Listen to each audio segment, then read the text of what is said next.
You're listening to the Game Tenants Podcast.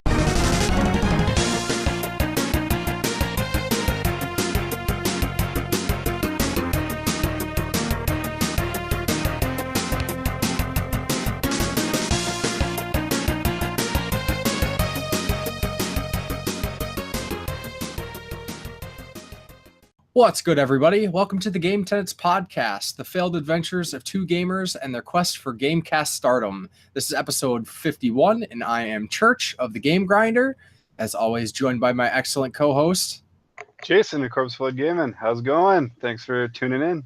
Yes, absolutely, and we have been up to some pretty fun things Some antics last week. Shenanigans. Yeah, a little bit of this, a little bit of that. So... on the lens.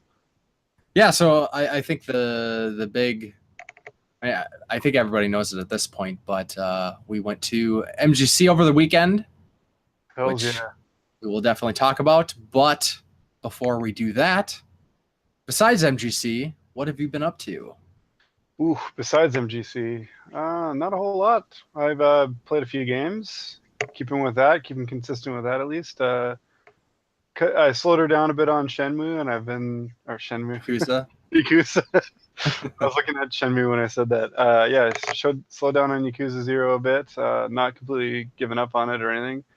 I still love it. But I got a bit more into Far Cry 5. Got a decent amount of hours into it. Not anywhere near beating it or anything, but just kind of trying it out more, and I'm enjoying it. There's a few things I don't like as much as I had liked in previous games, but I'll get there. Yeah, it might have been, was it you that said that they simpled some things down? Yeah, they took out the unique weapons and stuff like that. I found there was a couple of cool guns I was hoping would be like kind of reinstated in this game too.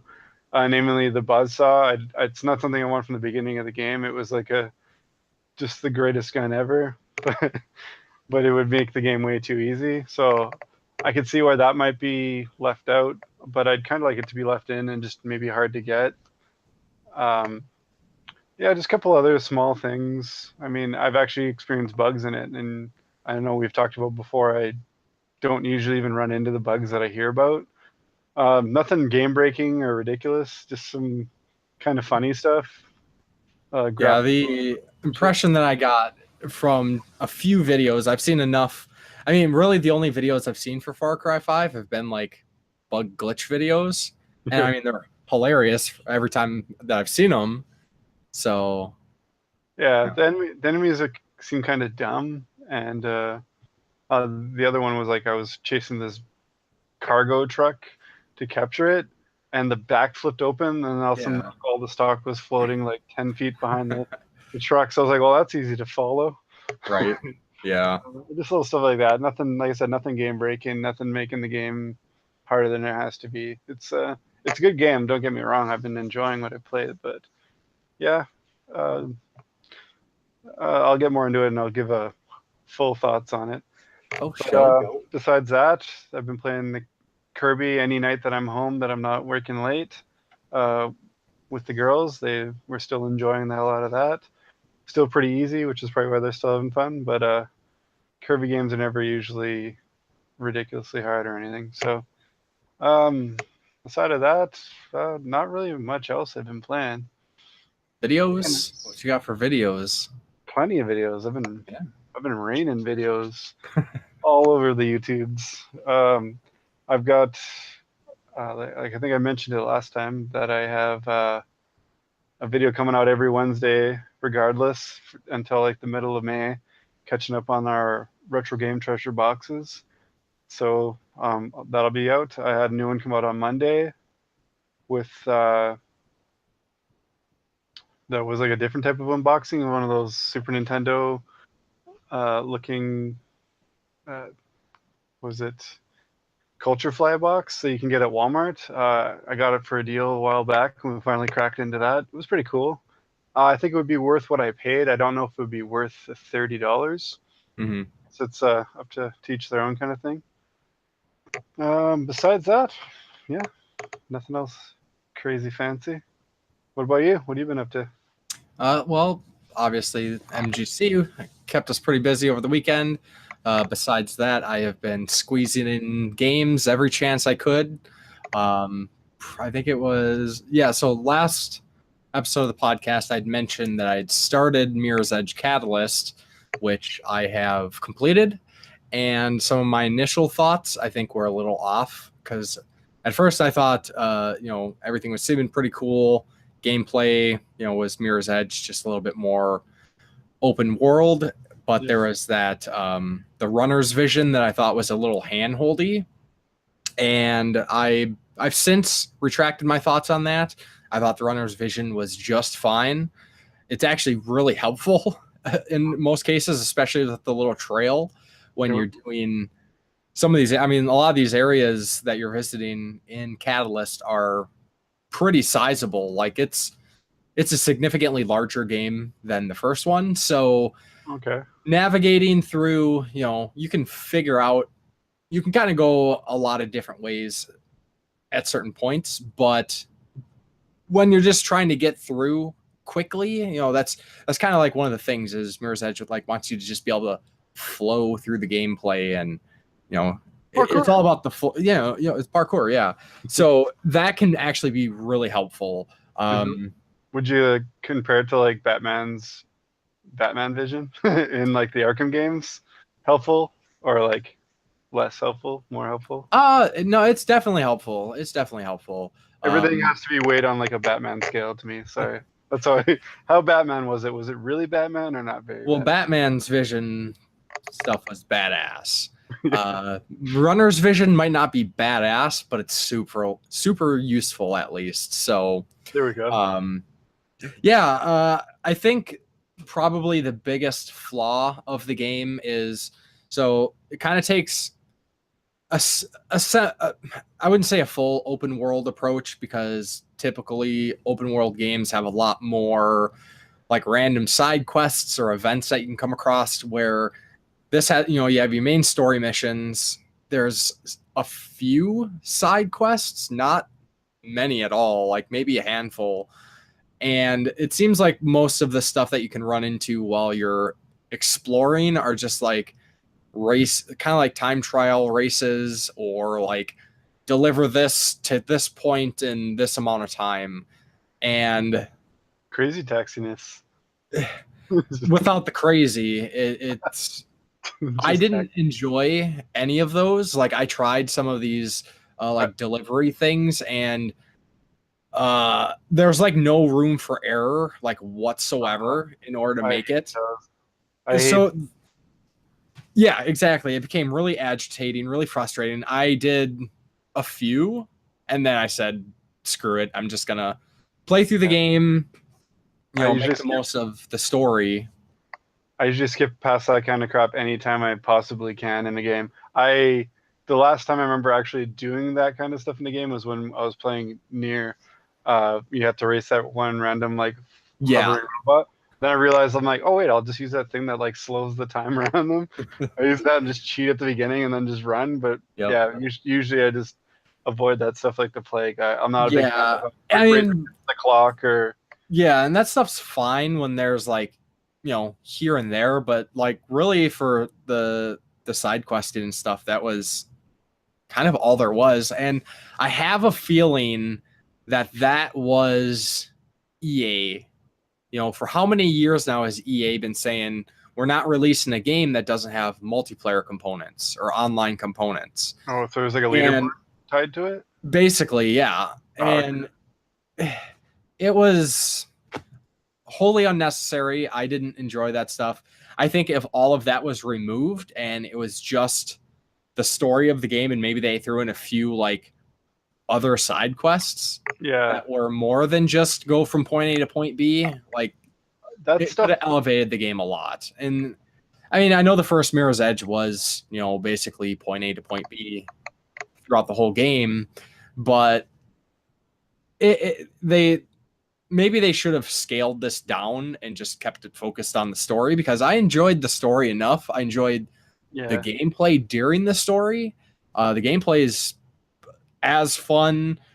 There's some additions to like what you can do But I think that was probably why the game didn't get much praise, is because people probably started trying to do all these stupid time trials and blah, blah, blah.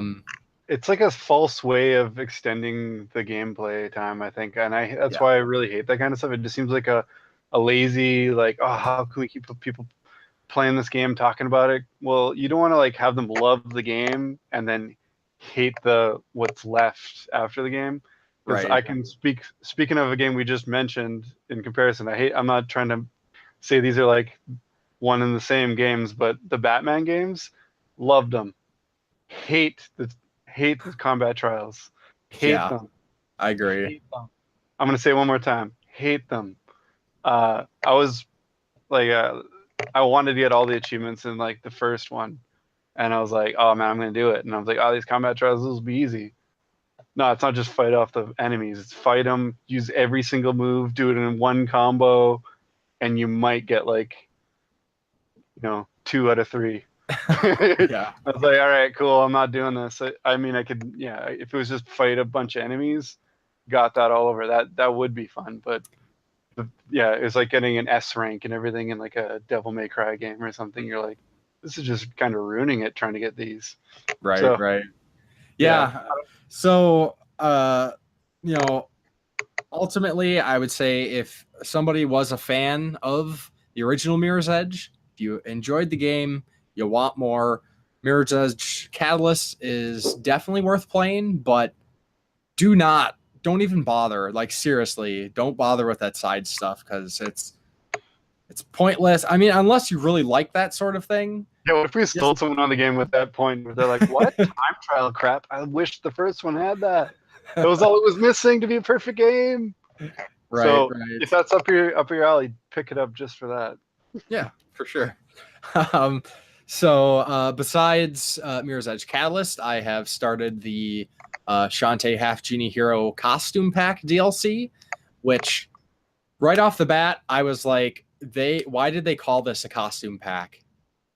Because unless you watch the trailer and you really pick up on it, costume pack just makes you think they're costumes. Is it just a color swap? It's not just a color swap. That's the thing, is these are almost like entirely new modes. So essentially there's three costumes you can play as, 3 modes. One being a ninja, one being kind of I forget what they call them exactly, as a ninja, beach swimsuit one, and then there's one that's based on like Mighty Switch Force, and you have all new abilities that you don't have, like the transformations. The like main game story is removed, and they just kind of add like a little minor story to kind of like keep you going through it, and you essentially just replaying the levels that you've replayed before, but they change up some things to adjust with the new ones, like to explore the powers and stuff. Well, it's you're playing through the levels and making use of these new powers to do so. Like, for example, the beach or swimsuit Shantae mode, she can make this bubble that makes her float, and if you run into walls, it pops. You can go into the bubble, jump out of the bubble to almost like a double jump kind of thing. She has a beach ball attack. So the bubble one is like a less traitorous Yoshi double jump from Super Mario World. Essentially, yeah. And I finished the ninja Shantae one, which that one was pretty cool. She has like a ninja sword.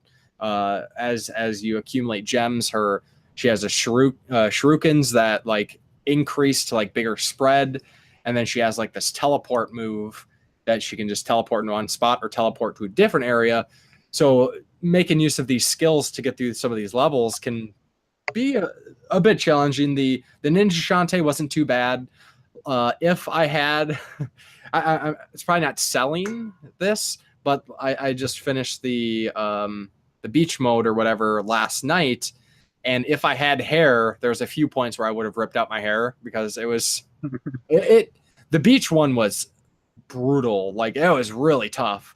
And I think that's great because, with the really the most recent Shantae games, besides like the hardcore mode for Half Genie Hero, I think they've been pretty easy. So this kind of, gives you some new things to do, increases the difficulty. Sure, you're replaying the levels again, but I don't have an issue with that. I love the game, so revisiting levels is fine by me. Well, if you had an issue with that, then no one would be buying it. Biggest Shantae Right? fan by far. So, but the added little like story, kind of like story scenes between every level are fun. There's during these story scenes, there's new music that they use. So more Jake Kaufman is fantastic. So I would say for anybody who is a fan of Half Genie Hero, I think it's definitely worth picking up. So far, I think I already got like 3 hours out of this DLC, and I still have one more character to play. So, compared to some of the other DLCs, like this is actually a good chunk, considering. So, sweet. So it sounds like they should do more on the selling point of it. If someone just saw costume DLC, they'd be like, eh. Yeah, and most people are probably just going to see that name and like they might not even watch the trailer because like, why do I got to watch a trailer about some costume changes? Yeah, But if you do watch the trailer, you see that they say new skills, new challenges, blah blah blah blah blah. So yeah, very cool.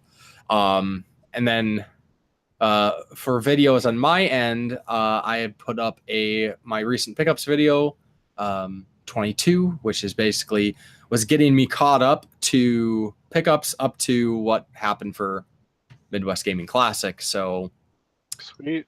Yeah, check it out if you want to see what I got. I say some things about the stuff, and the stuff is pretty cool. It is pretty cool. I've seen that. Yeah, I actually forgot to mention my my discussion topic video that I put out. That was like my favorite one. I don't know how I didn't mention that, but I'm very proud of that video. It got a pretty good response right off the bat, so definitely look into that. It was about a series that I felt I missed out on and what I intend to do about it. And I kind of threw it out to anybody to respond with rather their own video, clip, or join a kind of a collaboration I'm putting together of people's shorter responses. So I'm definitely looking forward to seeing what I can do with that. Yeah, for sure. I've already got a couple responses, so it's pretty cool. And I also lied a bit. So that was all the games I was playing. Turns out, what I've been playing probably the most, against my will mostly, is I've been playing a lot of Just Dance. My girls started off just being into the YouTube videos of the Just Dance routines and stuff, and I found a couple of games for cheap. Thought, hey, maybe they'd actually like to try it out with the Kinect upstairs. So now when they get home a lot of the time, or after supper or something like that, we'll do a Just Dance whole family party where like literally all of us are dancing. And I found out that I'm an accidental complete boss at this game. I have got the moves. So there you go. We'll have to hit the clubs one of these times. So, well, if it's not on screen, I probably don't have the moves. It's throwing together totally different stylized moves. Maybe I'll invent a new thing. Yeah, there you go. Anyway, I didn't mean to cut off what else we got going on, but I just I thought I'd air out that dirty laundry that I feel like everybody should know my shame. Yeah.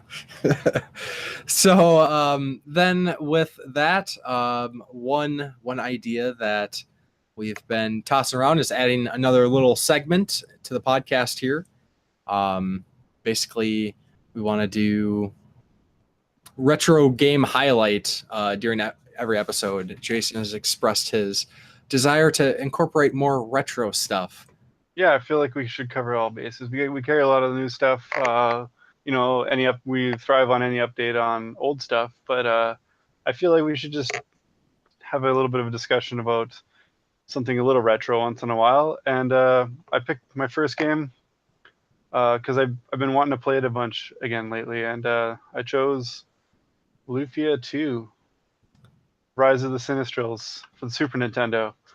I find with all the Earthbound, Chrono Trigger, Final Fantasies, not enough people are talking about this series. It's got the 2 Super Nintendo games, it's got the Game Boy Color game, Game Boy Advance game, DS game, and that's it. But I find from the ones I've played, the DS one's pretty cool. The first one's pretty cool, but the second one is where it's at. I absolutely love this game, and I feel it needs more of a highlight. So Yeah, for sure. um, I've played the first one. I never finished it. I rented it once. An RPG, typically back in the day when you rented them, you never had time to finish them. no, Since then, I have picked it up. I have Complete in Box, and I have Lufia 2 as well, but I just haven't made the time to get to them. But I want to. Everybody says they're awesome. may I suggest that be your next retro RPG if you have to choose one? I absolutely love this game, and I might even be one of my. It's definitely one of mine, but I think it might be my favorite Super Nintendo RPG. So, if that carries any weight, check it out. It's a lofty claim there, but hey. When I got into collecting, I had a friend give me all his Super Nintendo games he could find when he came home. He lives farther away. He was my best friend growing up. He's still one of my best friends, and he just came home for Christmas one time, and he's like, "Hey, man, yeah." I just was talking to him about what I've been doing, got into collecting old games, and he just comes over the next day, gives me a big plastic bag with Chrono Trigger, Lufia 2, and a whole heap of other awesome games. Super Metroid, just what is it? Mario RPG. Just made my. It was Christmas time, so it was probably the best thing I got for Christmas. Just don't tell anyone else. But this one just caught my eye, and I threw it in. I was just kind of, I'm gonna play a little bit of all these games. I had about probably like 60 games at that point. I'm like, I'm gonna play every game for like half an hour. I put this in, and I didn't play any other games the rest of the night. I just played it all day, and I've gotten pretty far in it. The battery was failing, unfortunately. It wiped my save. I started it again because I loved it that much. Got pretty far again. Battery failed again. Wiped my save. So I was like, okay, I'm replacing this battery. Obviously, it was a battery problem. I thought I might have accidentally erased it the first time, but I was like, all right, new battery before I even try this again. So yeah, definitely give it a try. I love the battling music is like a huge highlight to me. It's my favorite battle music. So anyway, yeah, check it out if you haven't. If you have, leave your thoughts on it. For sure. So then we can move into some kind of news stuff, but let's start out with some Midwest Gaming Classic 2018. All right. So we went. And then that's it. All right. We survived. We survived the drive home too. The deadly roads where you couldn't drive a mile without a flipped over truck or 6 cars in a row in a ditch.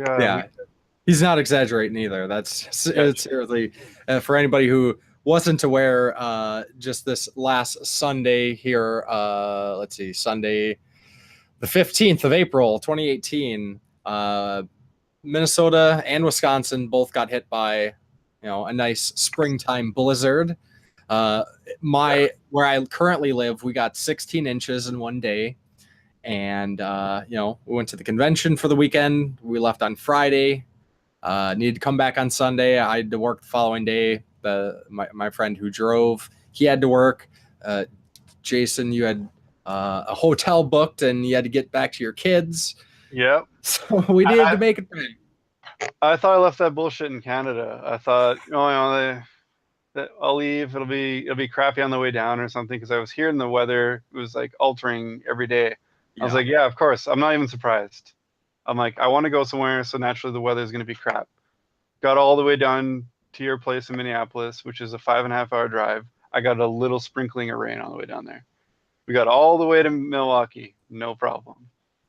As soon as we wake up Sunday, look out the window, it's just crap. It was it was like slushy rain on Saturday night. Yeah. But and most of the storm affected Minnesota and then like western Wisconsin.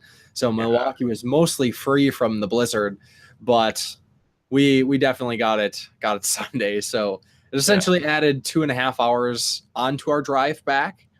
There's a few tense moments, but we made it. All credit to our safety goes to my friend Ryan, who drove.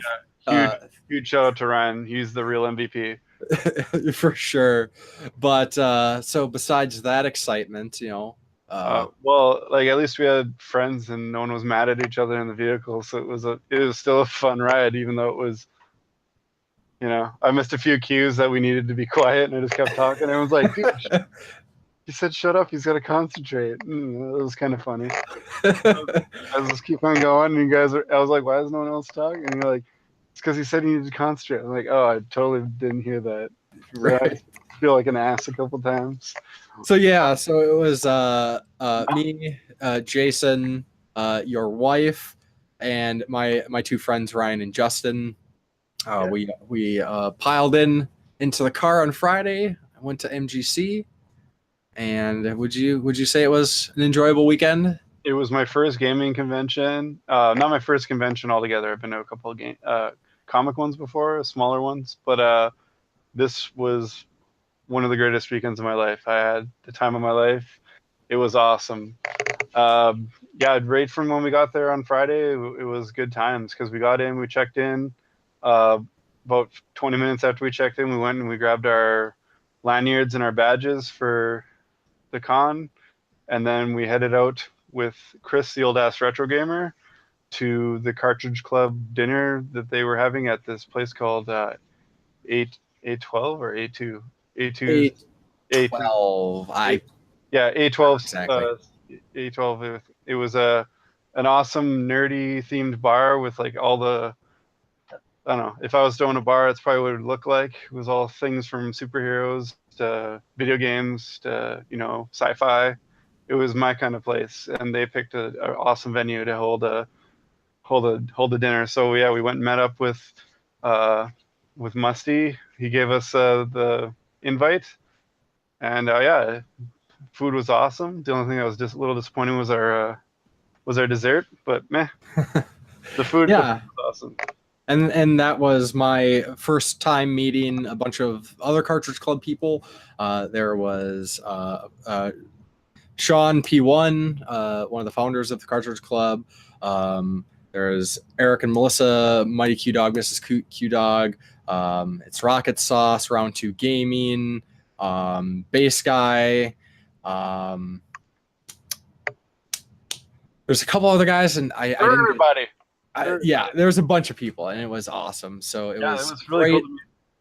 And I'm glad they invited us. And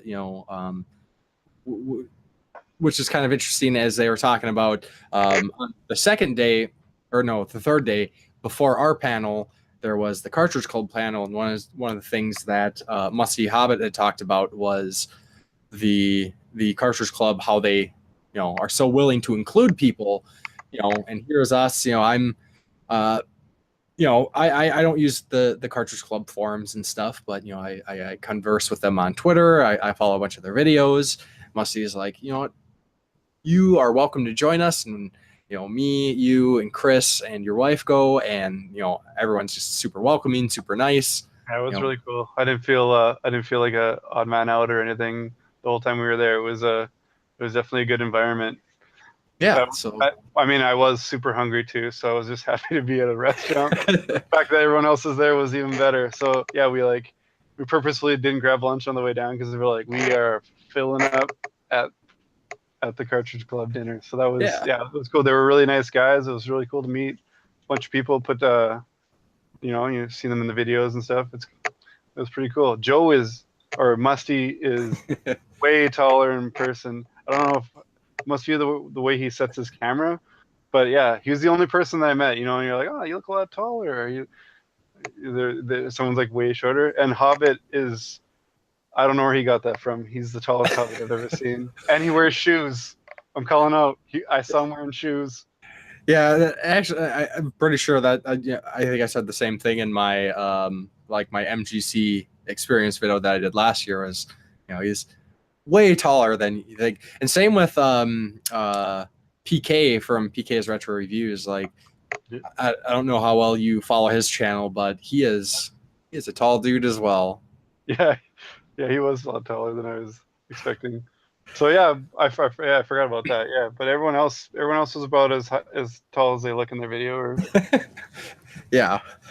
So yeah, there wasn't a whole lot to do for the rest of that night. We just kind of bummed around and yeah, well they did something different than what I've been hearing and what you guys experienced last year. yes. This being the first new venue, I think since they started it, as far as I know. Yeah, an actual like convention center. Usually it's been hosted in hotels, just like in a hotel before, not like a hotel convention area. Yeah, so I heard that they probably should have done it about 2-3 years ago because it's been growing and growing, and it grew out to having like a tent area at least last year, and so this year was all contained within a building, and that's good with the weather for sure. No one wants to buy wet games. Right. I mean, throw out a price, I might still buy a couple, but yeah, but of course, this being a convention environment with more staff involved, more restrictions, they didn't let any of the rooms stay open past a certain time. I believe so Friday night they shut us down at 12 midnight. And then Saturday they shut everything down at 8. Where years prior we were able to like hang out with like the Turbo Forums crew or the Nintendo Age people or some of the other groups that were there. Yeah. Which for me it didn't ruin the convention, but it really like that was like really meeting. I was super excited to meet a bunch of YouTuber friends. I was super excited for the panel. I was excited to buy video games, but that was going to be a highlight, was just, getting together with people and hanging out. And they made it really tough to do that. They stifled the party time big time because it was just kind of like shutting her down. It's 8 o'clock. You're done. We're like, I wasn't too worried about it Friday night because I was pretty tired. Old man. Yeah. I was like, we had dinner. I ate a lot. I'm fat. I don't really want to move anyway. I checked in the turbo room for a bit with you guys, and then I was like, all right, I'm going to bed. I'll get out early tomorrow, and I'll stay up late and everything, and then come. Yeah, it was like it was like 10-15 minutes after you called it that they shut down the room. So it's like, huh. I mean, so everybody pretty much had to resort into hanging out in hotel rooms, but a lot of these rooms aren't big. So you can't really get a lot of people. So everybody splintered off, and it was hard to coordinate. So bummer. That was a drag. But I mean, we just were like, hey, we should probably eat something today, and like skipped the building to eat, and then we found out that everything was closed, and we're like, what? I was feeling up to go back and hit it hard. What's going on? I thought we were gonna hang out at the arcade and play a bunch of games and stuff like that, party, have some drinks with some guys, whatever. It just chill out. And then we were like, oh, I guess now they're calling it for us. Like, no, I just go back and go to bed. Yeah. So that was unfortunate. But besides that, like everything else was awesome. Like we hung out with Chris, the old ass retro gamer, like most of the time we were there. Oh yeah, it was really cool game shopping with him and stuff. Got to hang out with Taylor, Rising Blue Phoenix. Unfortunately, due to some car issues he had because he wasn't staying at the hotels, and then added on top of car issues, the weather, he wasn't able to make the panel on Sunday. So that was a bummer. Big time. That was a bummer. Yeah. But got to hang out with him a bunch. He's an awesome dude. Cool guy. Yeah, he was a cool guy. Yeah, he hung out with us, but we were all we all kind of grouped together. Joe was more with Musty was more with the Cartridge Club guys, but we saw him a bit out there too. Me and Chris were just most of the time like shopping together and branching off a little bit here and there. You needed to go for a smoke or something, or you were like, or I was getting a drink. you're like game crazy. Like as soon as you walked into that vendor hall, you're like, there's times when I was like, hey, let's go do this, and you're like, wait, trying to buy video games, god damn it. It's like, Jason, we got a panel here. Let's go get prepped, and you're like, what? But video games. That was on the second day, man. You bought like 70 games yesterday, Zana. I might have missed some.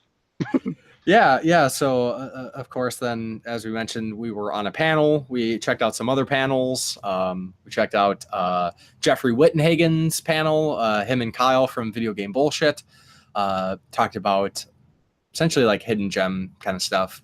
Yeah, and Gem is great. It's basically how he does his panels is an episode of his podcast. So I kind of, usual or familiar format for me. Mm-hmm. Talk to him for a few. Awesome guy. If anybody gets the chance to run into him at a convention, definitely strike up a conversation because he is a cool dude. Yeah, and check out his books. They're really cool too. Yeah. He actually put out the complete was it the NES or Super Nintendo book? Super Nintendo just came out, but he previously put out the complete NES. Yeah, and that's the one that Pat the NES punk got all butthurt about because he's like, I was gonna do this. You can't do it. I'm the authority on NES. Because you're just a punk. Yeah, pretty much. He's just a punk. So, and then we also checked out the panel for John St. John, and I don't know the other guy's name. Did some music for the Sonic. Yeah, he's been doing the Sonic songs for ever. I wasn't super hyped for him. I was super hyped for John St. John, though. I love me some Duke. And that was fun.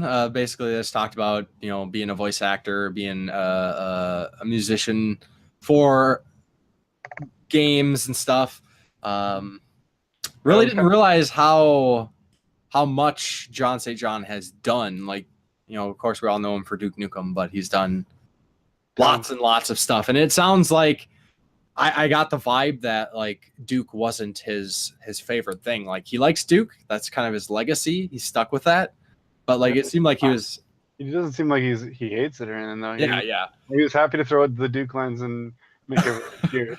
Yeah, and what a great, holy crap. The coolest guy. He's the coolest guy I met at the entire con. I'm not lying even remotely. He was more than happy like to do stuff for free. Like we were talking about, oh man, I want to get him to like do like a promo for the channel or maybe the podcast or I brought a game from the sign and stuff like that.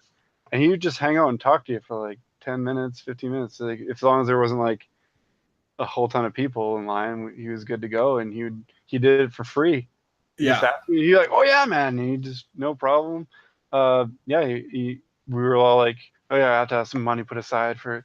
He didn't charge to sign anything if you brought it, to do a shout out or a voicemail message or whatever you wanted. He just sit there and shoot the shit. He was the coolest guy.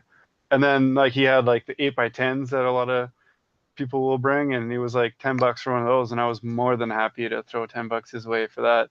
And the best thing about throwing the $10 his way is I only had a 20, and he gave me change in all ones, and he goes, "That's it. We're hitting the strip club after this. Shake it, baby." And I was just like, yes. So I put that $10 in ones in my pocket, and it is officially only acceptable to use that at a strip club now. It's my Duke cash, and that's what it's for. And then the funny thing is, you were mentioning like we got to get to the panel. I walked by, and he was like kind of packing stuff up. I think he was getting ready to leave because the weather was being absolutely horrible at that point.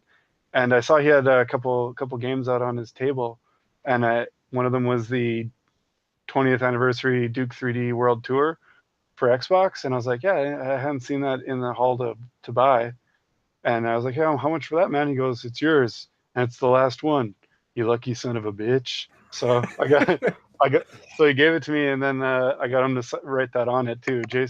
Jason, here you go, you lucky son of a bitch. So that was a huge thing for me. I've always been a big Duke fan, and now I'm compelled to go back and play all the Duke games even more. So yeah, for sure. And then we also checked out the Cartridge Club panel. which they kind of talked about different angles of running and being part of a community and how to keep it non-toxic and welcoming.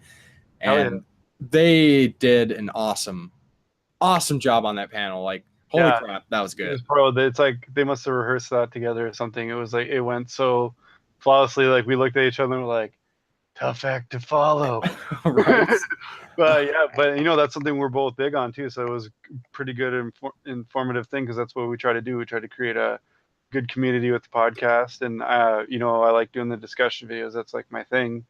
So I definitely took that all in, and I'm gonna try to put that to some use. Yeah, and then there was our panel, which was the Midwest YouTube Gamers panel. Me, Jason, Christy Old Ass Retro Gamer, and Musky Hobbit of Second Breakfast. And I had a little bit of anxiety going into it. Up until that day, I was like, yes, we got this, because we did some planning. We did some Google Hangouts to try to come up with an outline. So we had a good idea going into it. But me personally, right before the panel, like I was like near shitting myself. Apprehensive, like we need to get this. We're like, we did the Google Hangouts, man, where everyone else is just like, I think we got it. But you're like, oh, without Taylor here, we need to like fill like that part, like ramble a bit, but don't ramble too much. So it's like, I got it, man. And cool, man. I don't think it could have gone much better, other than there's a couple things I wish I would have said a little differently. Like I said, not exactly what I intended. My point got across, but not as like eloquently. A couple bullet points I wanted to touch on that, like, oh crap, I forgot to mention that. But I thought it went great. I can't speak for myself, but I think everyone else was good. No one was stammering or like, I don't know, doing what I'm doing. Like everyone had their thoughts and they banged it out. Like I said, I hope I did good. It was my first time doing anything even remotely like that, and it was cool. I think I did all right. I don't think. Yeah, it was awesome. When we got done with that, I was like, hell yeah. Yeah. So we're kind of waiting to hear back from the video audio guy from the convention, that they said that they would provide us with the copies of the video and audio that they captured. So hopefully we get those soonish, and we can throw those up on our channels. And Chris got his one too, and that's so we got to like kind of preview it almost. Like we got from one angle, so there'll be 3 angles that we get to kind of splice together to do that. Yeah. So hopefully we get that stuff soon, and hopefully everybody enjoys it. Yeah, I had time of my life. It was what did you think about the other things like the vendor hall and the arcade rooms and stuff? Vendor hall, is what it is. Lots of sellers, plenty of games. I found most of my wish list items. I got some other cool stuff, but just due to how they kind of scheduled the convention, like I didn't have time to hit any of the other places. Yeah, if they would have kept things open, like I was going to say, hey, let's go grab a beer and let's go play some arcade games and stuff. So that's why I kind of held off. So Sunday I like made a point to go in there and like play around. I finally got to realize my dream of playing the Ghostbusters pinball machine. Chris took a little bit of footage for me being absolute garbage, because we were like in a rush too. So I'm just happy to hit these flippers and just, but I was just like, I got to play it. I couldn't be happier. So so that was cool. It was really well set up. There's all types of stuff. It was called like the video game museum. So there's everything from like old PCs and Apple computers to Super Nintendos to like modern consoles, and then of course just rows and rows of pinball and arcade cabinets. It was awesome. Yeah, and fortunately, it seems like a lot of that stuff was the same as last year, so I've got to see a lot of it, so I didn't feel like I missed out too much, even though I did want to revisit all of those things. But wasn't crazy lines at a lot of them either. Like I was thinking, like, oh, yeah, like the popular ones is like I would want to play. I'd be like standing there, just like the old arcade experience. Like put your uh, quarter on the machine. I'm next play. Except for it was all Right. free. Except for it was all free play. But yeah, so it was pretty cool like that because there's such a selection that there wasn't really a line for anything. But yeah, I wish I got to take advantage more of that. But I definitely took full advantage of that vendor hall. And what really caught me by surprise, like I know who I recognize a lot of people from YouTube and other groups and stuff, and like being in the Facebook groups that we're in, it was kind of cool to put a name to a face more than just like seeing them on Facebook. But a couple of people that I didn't know who they were, like just picked me out of the crowd and knew who I was. I was like, wow, I was definitely like by far the smallest channel on our panel. But it was funny because one of them was the Video Games Monthly guys. And they were like, oh, man, we're so sad you went to the dark side. We used to like watching your videos. And I was like, oh, that was sorry. I was a little awkward at first, but he was super cool about it. And I thought that was kind of funny. Yeah. Yeah, they tried to liquor you up to get you to resub. But he's just like, oh, yeah, well, if you ever come back, that'd be awesome. He's like, well, buy, if nothing, I'll get you a drink. So he gave me some drinks. It was cool. I don't know. We've been kind of thinking of doing the rematch between the two of them anyway, but that might have greased the wheels a bit. Yeah, it helps. Yeah. Alcohol always helps everything. But I didn't think they'd make any shady purchases, so I didn't take too much advantage of that. It was it was within the limits. So before we kind of move into like news and like a it's MGC related. Any general final thoughts on MGC? I would love to go next year on a panel or not. I'm planning to go again next year. I've already told Cherish that it's in the plan, and hopefully we've heard a rumor that it might be getting moved to June next year, and I fully support that because I don't want to run into another deathly blizzard again. Yeah, it was. That's the only thing that sucks about it being in the Midwest is the Midwest weather is present. So yeah, and last year for MGC 2017, I was wearing shorts. Yeah, it was like the same weekend practically. Yeah, like every Facebook memory I had, I'm in the shorts and t-shirt. Oh, fun day at the park and this and that, living life, not being, Yeah, and actually, where I live, we like just missed it, but my parents live a little south from me, and they actually got 5 inches of snow today, too. Yeah. So, like, winter has just got to let go. It's like a bitter X where you're like, you got to move on. We're with spring now. Like we've been with spring for a while. Like you got to get the memo and just move on. Totally. We are done. So, I guess speaking of moving on and somebody who should probably just move on. So I'm sure a lot of people listening have heard about Billy Mitchell and his recent, being stripped of his titles at the Twin Galaxies arcade for Donkey Kong, and I don't know. I think he was stripped of all of his titles. all his Pac-Man and some other stuff. He's banned from competing. So for anybody who might not be familiar, I would say if you can check out, there's a documentary. It's actually really, really enjoyable. It's a fun, entertaining documentary. It's called King of Kong.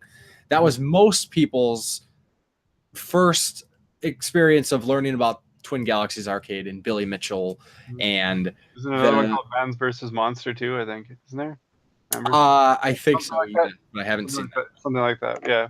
But even in this this documentary basically covered basically the two leading contenders for the world records in Donkey Kong, and it was Billy Mitchell and Steve Wiebe. And the documentary really was kind of following Steve Wiebe trying to become the world record holder.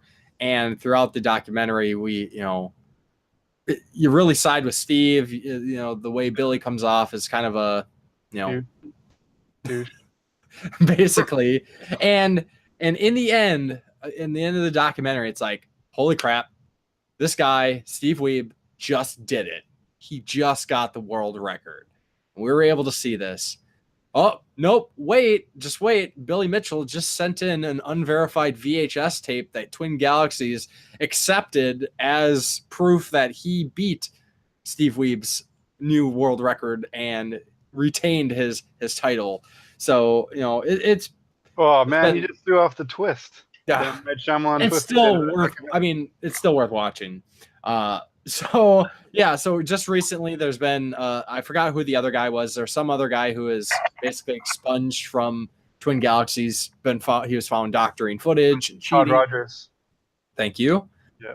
Glad somebody has done their research here. Oh yeah, he had like hundreds of I took a Polaroid of my high score, and then they were finding that like it's actually impossible to get these scores. Like the highest you can get is this, and he has like, yeah, and like Todd Rogers, it was like I don't know how he got away with it in general, because like the second highest score was always like way like half his score.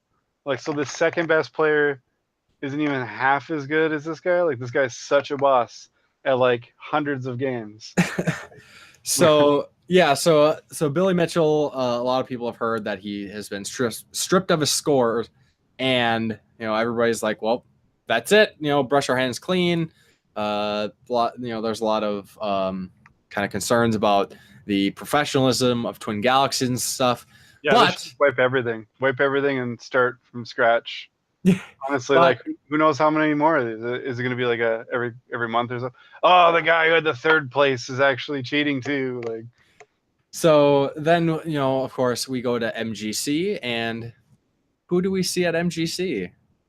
Awkward, because it was like it came out on like Tuesday, yeah. Wednesday before we went, and then we're like, this guy, what? Why would you subject yourself to that? Like, yeah, so Billy Mitchell went to MGC. I'm assuming on some sort of publicity campaign to try to, improve his image and clear his name. I pretty much everybody I bumped into, I was like, yeah, you heard about Billy Mitchell? And they're like, yeah, what the fuck? Why is he here? I was making jokes. I was roasting him from like 2 feet away. Just looking. I'm gonna go buy a Game Genie and get him to sign it. One of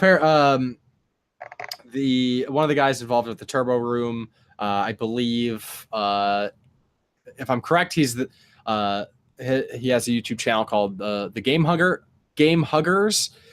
He actually got a picture. Apparently, I haven't seen the picture, but one of my friends that we went with, I have good faith in what he says is true, that the guy took a selfie of himself, and in the background was Billy Mitchell digging in a garbage can, which was like, what the hell is that? That's totally weird. Yeah, when you told me about that, I was just like, oh, that's probably finding like-minded individuals. And then you saw him several times. Yeah, he was as we were pretty much getting ready to leave.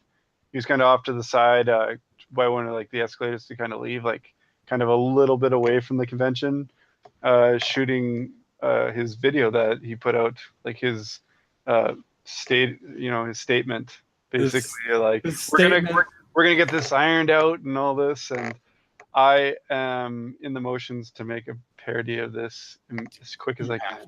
Yeah, you really got to do that. And how about that? How about his statement? Like, the hell was that? Basically, I got the vibe he is denying everything. The same thing that Todd Rogers guy is doing. Yeah. Oh no, I still got it. No, literally, was it Ben Heck proved that Todd Rogers guy wrong. Like look, he like went into it and he's like, you actually can't, like, right with him sitting right there, and you're like, yeah, you're still trying to be like, no, I did it. Like, I'm so good I broke the game. I think is that guy's vibe. He's trying to give up, like, well, I guess if you're such a boss that you're like doubling anybody else's possible score.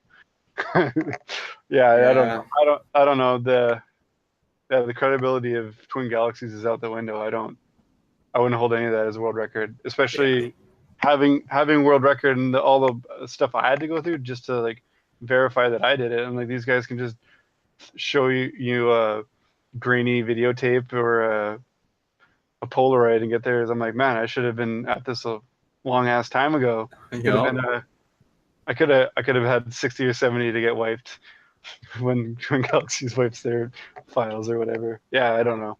It's a sticky situation for those fellas, and I don't envy them. Yeah, I don't know. You know, Uh, be shady. the bigger you are, the harder you fall is pretty much true there. It's just It's sad. how you bow out. Like if you got proved wrong, just if you did it, just own up to it, and you'll look better for it than be like, no, I definitely did it. If he sends anything else in on a videotape, you'll be like, it's 2018, dude.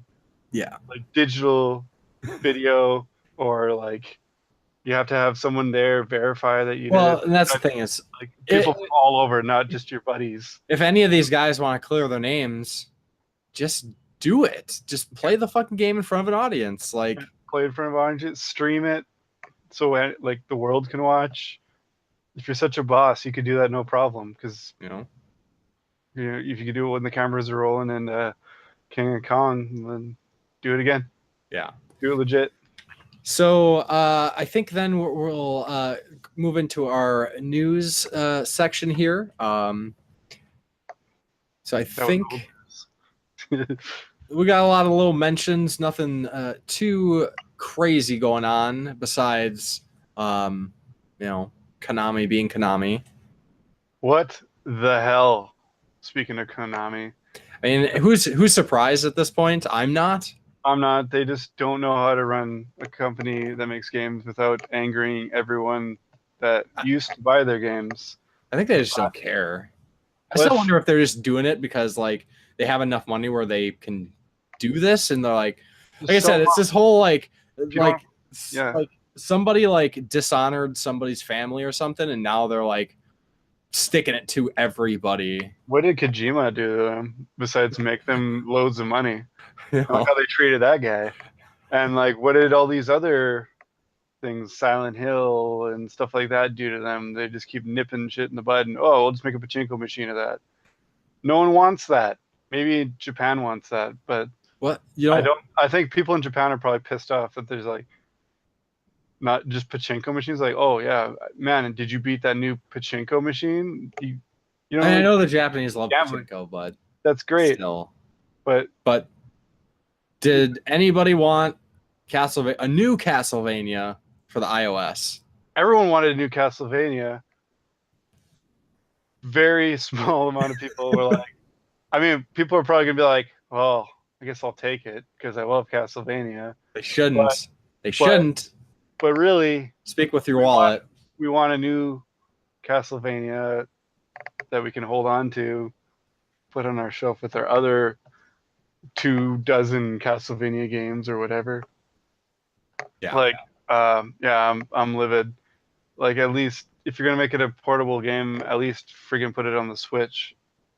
Make it a Switch exclusive would be less of a piss off. But really, if you're gonna go that far, put out a full game. Even if it's like a downloadable arcade style, like the Xbox Arcade or PSN thing. But we would really rather just have like another either like Symphony in the Night style or even another Lords of the Shadow style game. I mean, the second Lords of the Shadow wasn't the greatest, but goddamn, I want some more Castlevania to play on my consoles. And what are you doing? They're doing what they're doing with everything else. They screwed up Metal Gear. They screwed up Castlevania. They're the reason why Silent Hill. Yeah, Silent Hill. They shot that in the dick.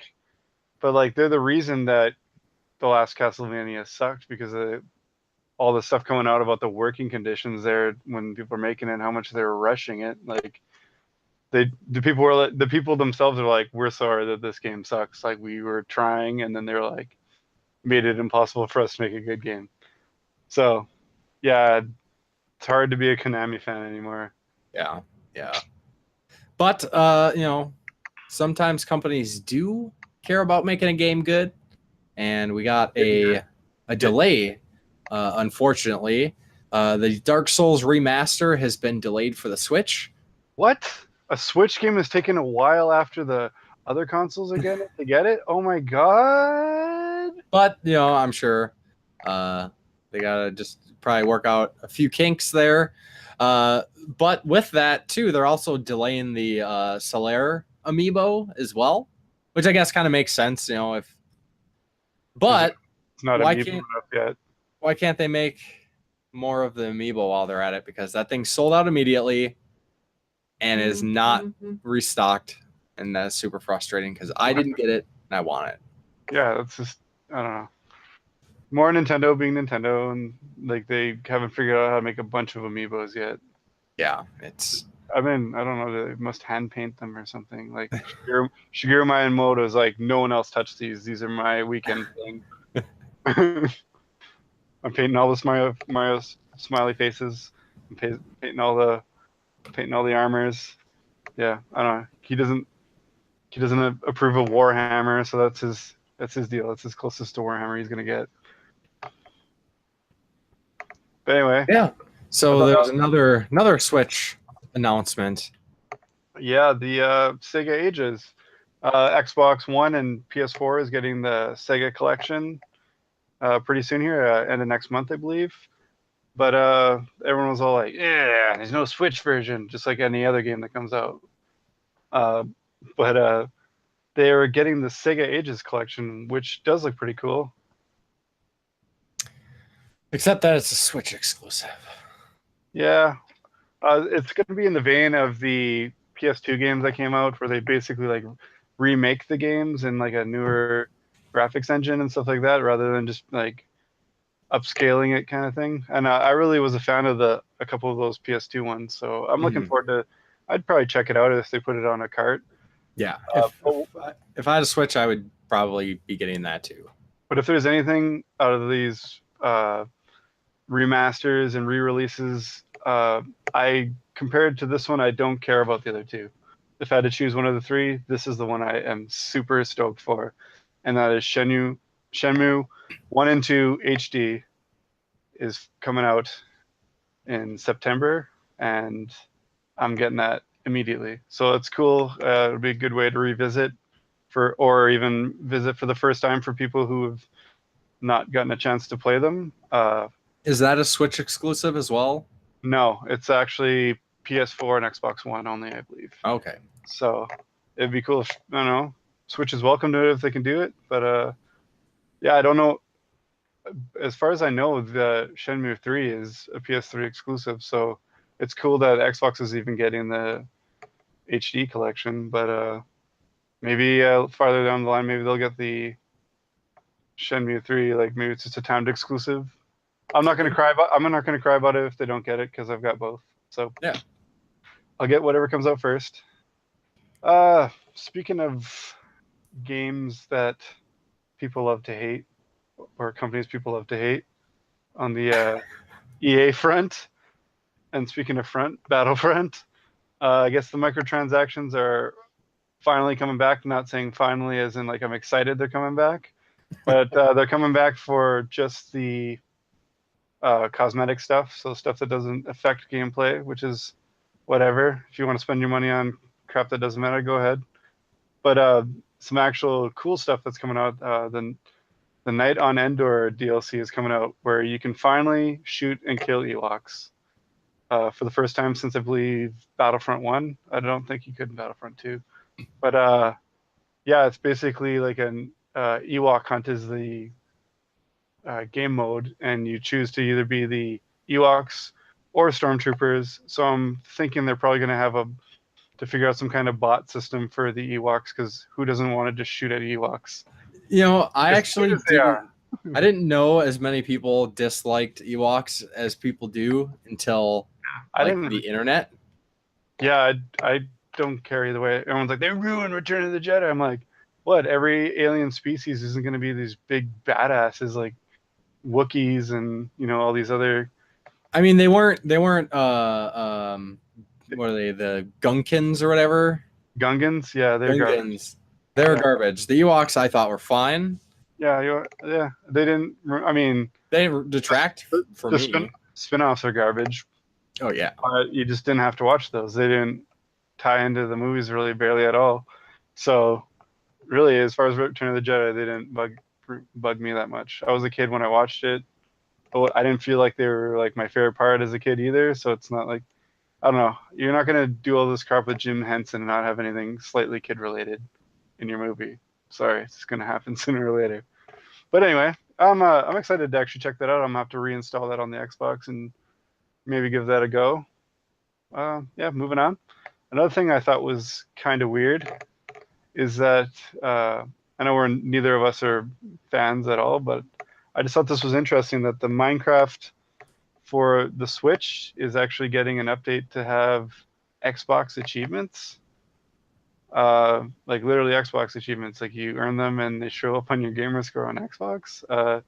I thought when I saw the headline, like it was Xbox like achievements. So I'm like, they could have said trophy like things, can they? But no, you literally can earn Xbox gamer score playing your Switch. So whatever, that's kind of a cool crossover. Yeah. I guess one step closer to cross-platform. Yeah. I'm really surprised that just Nintendo would be okay with anything like that, because Nintendo has to keep everything Nintendo Yeah. behind doors. But yeah, that's pretty cool. Yeah, and then kind of mixing some IPs there. We got a new character in Heroes of the Storm for anybody who is interested in that. They're adding Deckard Cain from Diablo to Heroes of the Storm. I'm not really sure how he's going to be much of a playable character, but Heroes of the Storm is all about kind of like the Blizzard series icons, and he is definitely an icon. Yeah, it's cool just to see that. Just like they're adding Sam Fisher to Ghost Recon Wildlands, and he's just like playable. You play with him. I think you go on a mission. I'm like, that's cool. Whatever. Yeah, I still I guess I hold a lot of animosity towards Jay Wilson, who was the kind of like lead one of the leads of World of Warcraft, who became heavily involved with Diablo 3, who thought it was going to be a fantastic idea to write that game or be involved with writing that game story, and gave this legendary character one of the lamest fucking deaths in any video game, just shit all over it. Yeah. But hey, maybe the rest of the Blizzard crew that are still involved, because Jay Wilson was he had moved on after a large amount of fan backlash. But hey, probably threats. The threats. Probably, I didn't do any threats. Well, you'd have to say that if you did threats to legal troubles. So, whether you did or whether you didn't, we'll just move on. Yeah. Then another new character being added to a game is Friday the 13th. Still trucking along with their update roadmap, which is getting pretty close to being done. Yeah, they're near the end there. But they're adding a new character. I don't know if she's been added just yet, or if it's going to be really, really soon if she hasn't been added. But a character. Last I heard was next update. I don't know if the update came out, just because I've been busy. Pretty busy. Been a little busy. But the character is Victoria Sterling, and they're kind of going with the the snobby, kind of like stuck up character, basically the female Chad. Yeah, the one you want to see die in every movie. She's a bitch, and then she ends up being like the second last person to die or something.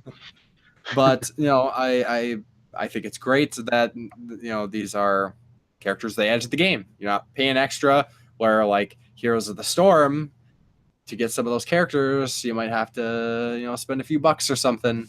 So Friday the 13th, if you haven't played it, or if you've it's a great game to support, just because even though some of their updating when it comes to like balancing and bug fixing has been lacking, at least for the content they have been adding, the significant stuff has been free. So that's pretty cool.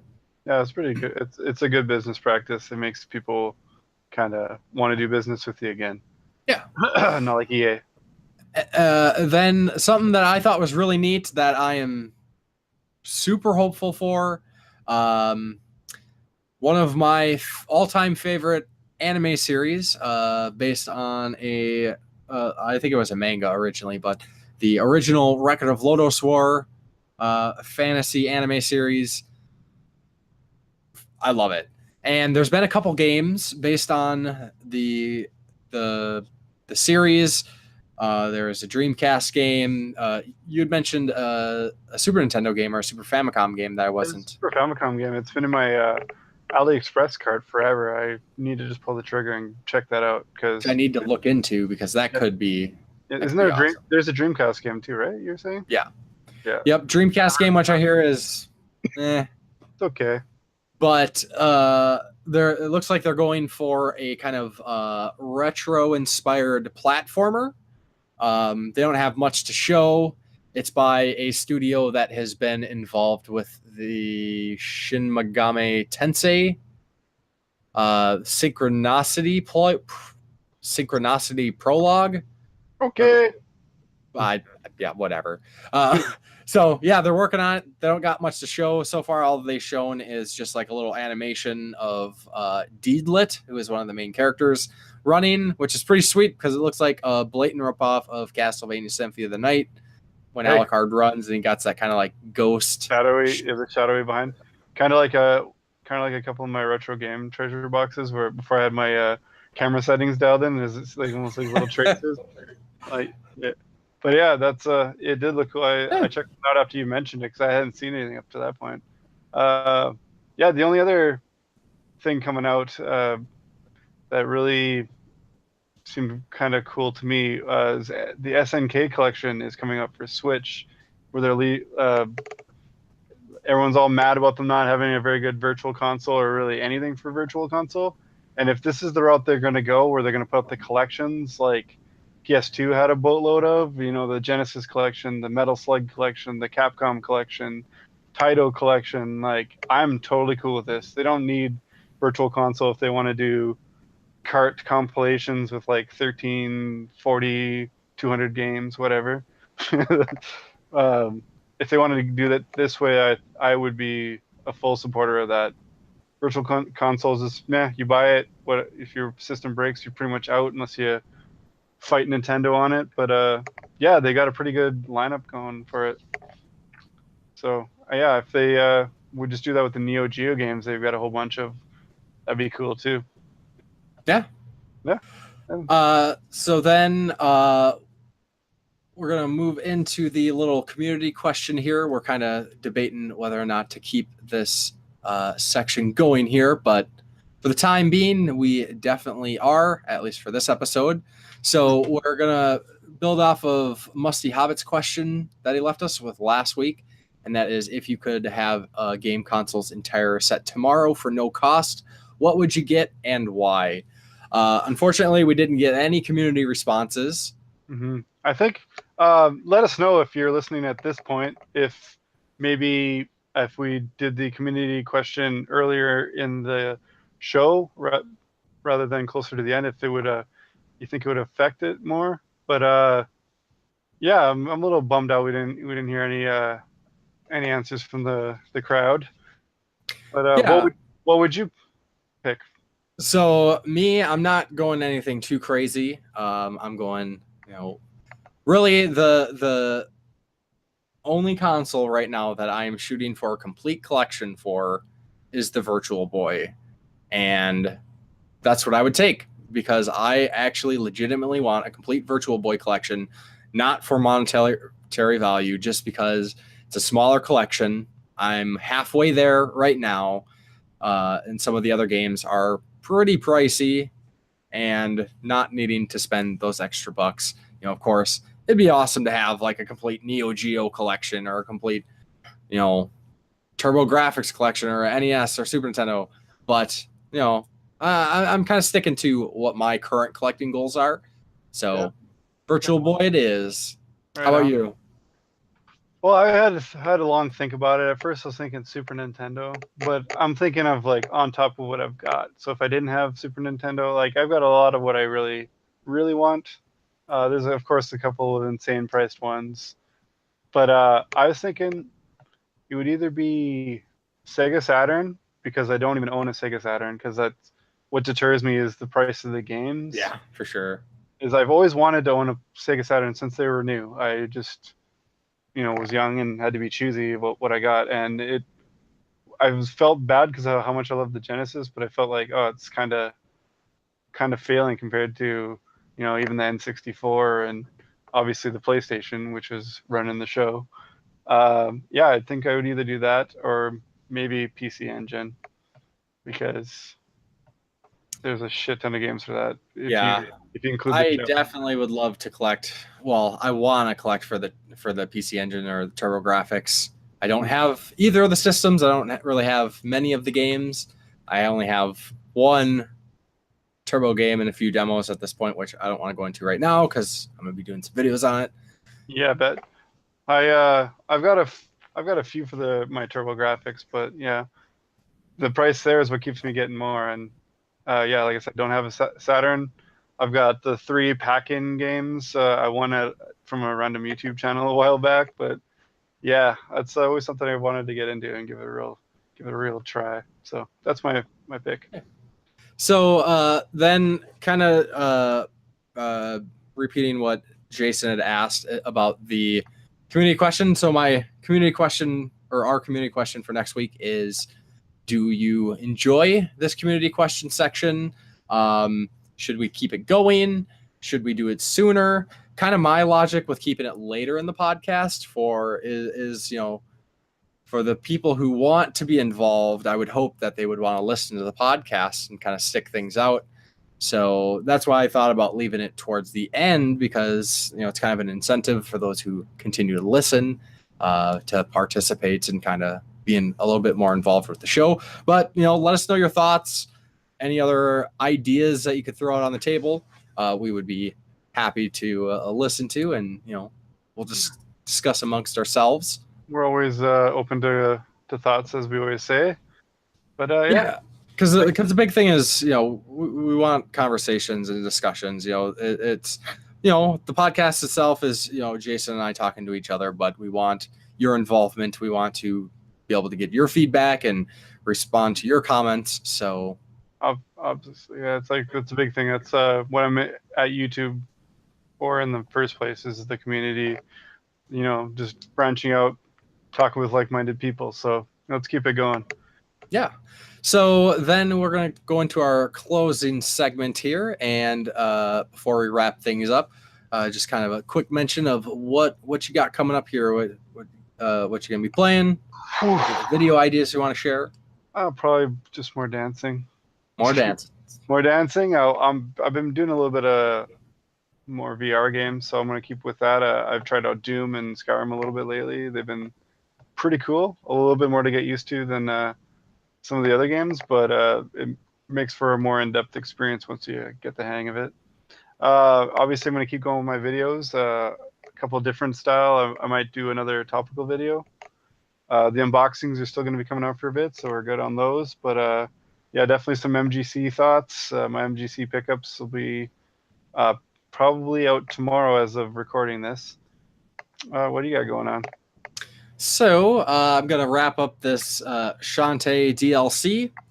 And then I think I will probably jump into God of War, which comes out. It might be out by the time we get the podcast uploaded. Probably. I am pretty excited for that.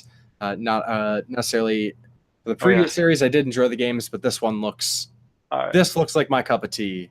Well, God of War 3 sold me a PS3. Like, I waited until that was pretty close on the horizon. And this game, yeah, I'm all over it. It's coming in Friday, and I'm going across just to get it. Even though I'm thinking a couple other things will probably be coming around Tuesday. So I'll have to go across the border again, but whatever. Yeah, this game looks badass. It's more along with things I like, too. I'm big on the Norse mythology stuff. I love Viking, just about anything, and I'm loving the more beard. The soul patch is gone. I can identify more with Kratos now. Now, if the next game he just had long flowing hair too, all the better. Yeah, totally. Nothing wrong with being bald though. Bald's cool. Just so you know. So after God of War, if I don't finish it by the next episode of the podcast, which will be hard to say because I got a lot of video plans that I'll be working on here. as I'd mentioned, I believe I'd mentioned it before, that we got a release date for FX Unit Yuki, which is now released, as it were. It was released on the 12th of April, and I know they are shipping it out to the Kickstarter backers first, and then I believe there's going to be a way to get your hands on a copy if you didn't back it. So look forward to that. Of course, when I get some info, I'll be happy to share that. And I'm excited to play that as well. As far as videos, I don't want to say too much. I got some pickup videos. Of course, I got the MGC pickup video. I got I want to do a video just kind of talking a little bit more about MGC in depth on my end, people I met, and some of the experiences that I had. There's a lot of cool people there. I almost wish there was an extra day, because there was just so much I wanted to do. Like I said, I felt I didn't get to hit the arcade, but I did meet a ton of cool people. Some people I was looking forward to meeting. Some people were a complete surprise. But yeah, people. Well, were if awesome. they didn't shut us down Saturday night, we could have hung out with a few of them. Yeah. For a good chunk of time. But what the heck is what it is. Yeah. So we'll have to have a contingency plan next year. Yes. Yeah. I think a lot of that we were just nobody expected that, just because how the convention was previous years. So it kind of just caught everybody off guard. Maybe that was them trying to get more people to go to that Overdrive reality party. Yeah.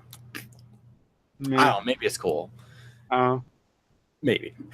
But then with that said, I just want to let everybody know how they can get a hold of us on various platforms. Of course, if you are listening to this on SoundCloud, you can look to your right and you'll see the links to all of our channels, social medias. You can look us up on YouTube, myself as The Game Grinder, Jason as Corpse Flood Gaming. We're both on Facebook as those names as well. And then you can also look me up on Twitter as _Game Grinder, and I'm on Instagram now as well. You know, is what it is, covering all angles. Well, as I said at MGC, I'm going to have to finally bite the bullet and get those for myself too. More selfies and more random thoughts from my stupid head. So then I think with that said, that's going to do it for this episode of the Game Tenants Podcast. Thanks for sticking around. Thanks for listening, and we will talk to y'all next time. Bye, I love you.